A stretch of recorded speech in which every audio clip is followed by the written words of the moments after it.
Okay, so we're going to talk about the relationship between the money supply and prices. Now, we've kind of talked about this on and off throughout the year, and we basically implied that if you pump a bunch of money into the economy, then you're going to see price levels go up.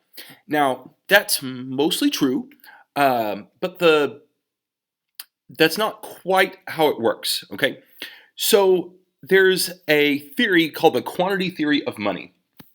And basically, the idea is on the left side, we've got our price levels and we have the quantity of stuff that we've produced. So, this Q is the quantity that we've produced, and this is how much it costs. So, for example, let's say we made 10 chairs and the price of those chairs were $50.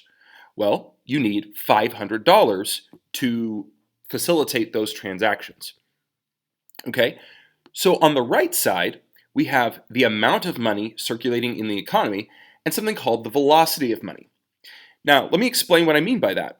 If we need this $500, assume that we only have $100.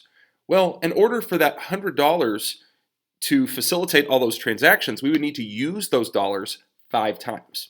So $100 5 times is basically saying, okay, we've made $500 worth of transactions with just those $100.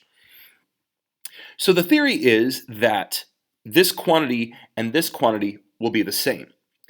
Now, velocity of money is assumed to be fairly stable most of the time. If you look at the left side of the graph here, okay, this is the velocity of our M2, and it stays fairly stable. Now, we'll talk about later how it didn't stay so stable, but generally this has been the assumption about velocity, is that it stays fairly stable.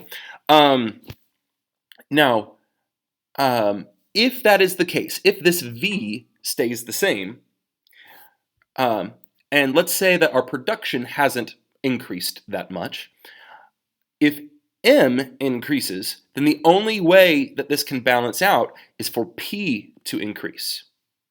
Now, if we increase M and Q by the same percent, then what you'll see is you won't necessarily see an increase in prices. You can increase your money supply if your production is also increasing by that same percentage.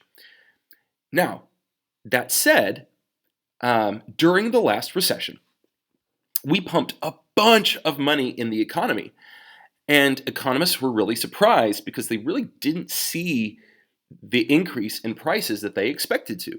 They expected to see some pretty hefty inflation after pumping all of this money into the economy. And as it turns out, the velocity of money went way down, which is what you'll see here. Okay, we saw this velocity of money plummet.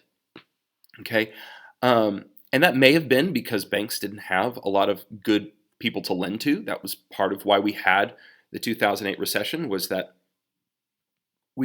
there weren't a lot of good lenders or a lot of good borrowers to receive that money that people would be lending. So because of that, we were able to increase the money supply, but since the velocity was decreasing, you kind of had this action going on, so they kind of counteracted each other, and we didn't see a huge increase in prices. So that's the quantity theory of money.